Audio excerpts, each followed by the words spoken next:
Good morning, Woodrow Wilson. This is Sports with Dylan. Our top story this week, the Rangers versus Devils NHL playoff series is currently tied 2-2 as of Wednesday morning, with the road team winning all 4 games in the series.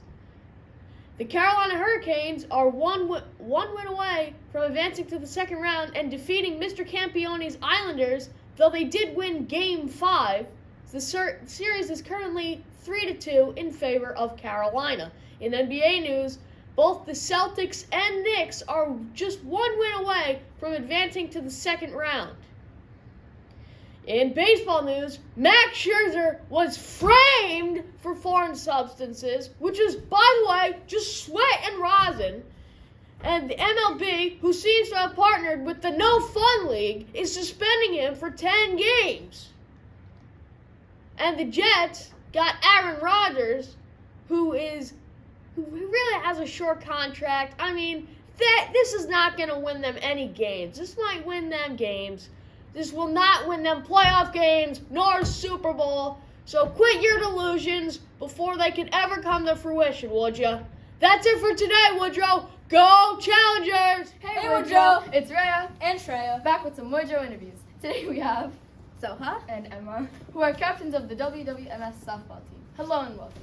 Since you guys are well into your season, how do you feel overall about the experience either being in the team, playing, or being a captain? I'd say the experience has been going pretty well. It's been great. Our team's always there for each other, back each other up. And even though we've had some times where we weren't playing our best, Miss Brown will always be there to help motivate us and get us through it. Okay. In your opinion, what traits should a good team have to lead them to a successful season? A good team should be cooperative. They should, like I said before, they should always care for each other. And in the bargain, they shouldn't be putting the other team down. They should always be positive and upbeat. Based off your answer, how does the softball team show the right qualities to help you defeat your opponents? So I think that we're doing pretty well right now because I think that we have a team that is ready to lift everyone else up.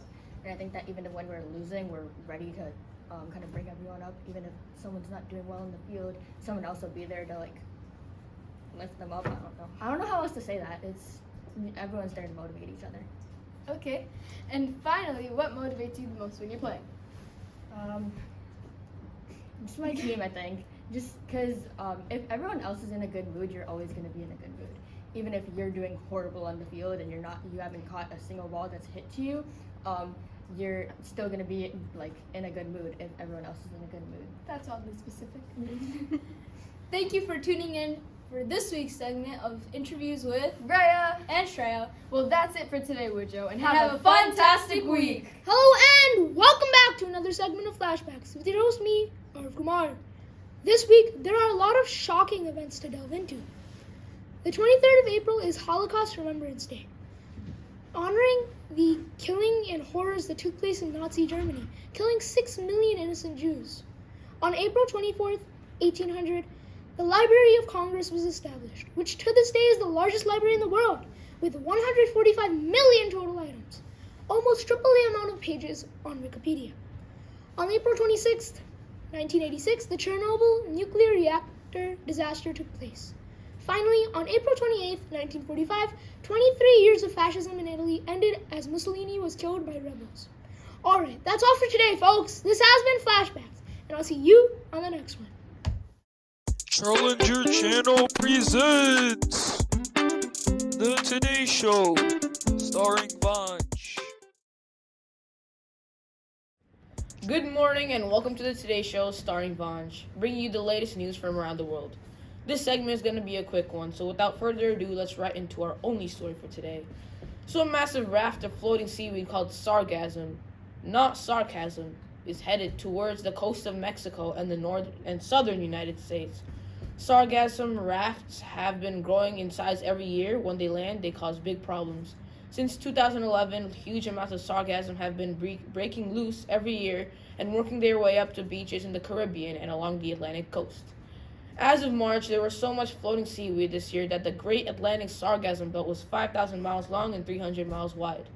The sargassum, when closer to land, can cause serious problems. Floating sargassum can almost completely block out sunlight, affecting plants and animals below. Important seagrasses and corals suffer when light is blocked by seaweed rafts.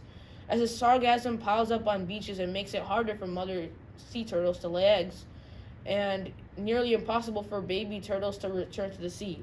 So much sargassum piles up on beaches that removing it is a challenge, but if it remains, the seaweed breaks down slowly, releasing a smell like rotten eggs. It also releases a chemical which is dangerous for people to breathe.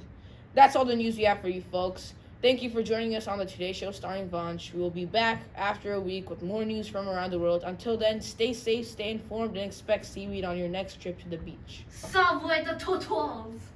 Hello, Woodrow. Me's with Kayla.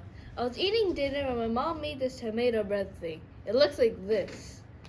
Okay, anyways, I was looking at it and I searched some memes about tomatoes. And this was a funny one. This is the meme. Okay, Woodrow, stay safe. Subway the Totals.